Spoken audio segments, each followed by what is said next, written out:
देखो भाई लोगों, डिस्ट्रैक्ट नहीं होना है, जल्दी से याद कर लेते हैं कि वोट चोरी वाले मामले में अभी तक क्या क्या हुआ।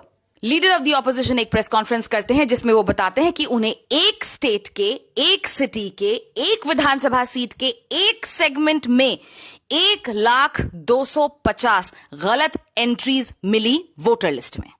वो प्रूफ के साथ ये बताते हैं कि इलेक्शन कमीशन ऑफ इंडिया द्वारा दी गई 7 फुट ऊंची पेपर के डेटा में से उन्हें ये डेटा मिला। इसलिए वो कहते हैं कि भाई साहब, हमें आप पे भरोसा नहीं है, हमें आप इलेक्ट्रॉनिक डेटा दीजिए। जवाब में क्या election commission of India digital data देती है? नहीं। उल्टा राहुल गांधी को एक नोटिस पकड़ा दिया जाता है कि आप एफिडेविट और ओथ साइन करके दीजिए। एक्सपर्ट्स कहते हैं कि ओथ की कोई जरूरत नहीं है because that rule applies only to the draft roll and not the final roll, specially after elections have already been conducted. देश के कोने कोने से आवाज उठती है कि भैया election commission of India digital data दीजिए। And for reasons best known to the election commission of India, what do they do? चल रहे बिहार के एसआईआर के ड्राफ्ट रोल्स में से इलेक्ट्रॉनिक डेटा हटाकर उसमें पीडीएफ की स्कैन्ड कॉपी अपलोड कर देती है रातों रात। मीडिया भी अपना काम कर रही है, फैक्ट चेक पे फैक्ट चेक किए जा रही है, जिसको आम जनता बता रही है कि भैया तुम्हारा फैक्ट चेक ही गलत है।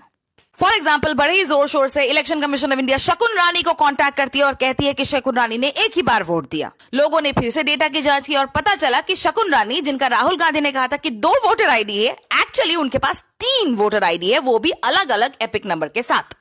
इन सारी चीजों को ध्यान में रखते हुए ऑपोजिशन डिसाइड करती है कि वो मार्च करेगी इलेक्शन कमीशन ऑफ इंडिया के ऑफिस तक। 250 से ज्यादा एमपीज संसद से ईसीआई तक की मार्च निकालते हैं, जिसमें पुलिस के द्वारा उनके साथ गलत बर्ताव किया जाता है। कई एमपीज को बसों में भरकर उन्हें डिटेन भी किया जाता है। लेटेस्ट ये है कि इस मुद्दे से ध्यान भटकाने के लिए बीजेपी के टूल किट के मुताबिक कई सारे टॉपिक्स इंट्रोड्यूस किए गए हैं मार्केट में, चाहे वो फतेहपुर में राइट लाइक सिचुएशन हो या फिर दिल्ली के स्ट्रे डॉग्स के अगेंस्ट वाला ऑर्डर। हमें डिस्ट्रैक्ट नहीं होना है। The leader of the opposition has launched a website and an entire campaign against vote chori. Be a part of that campaign. Do not let this die down.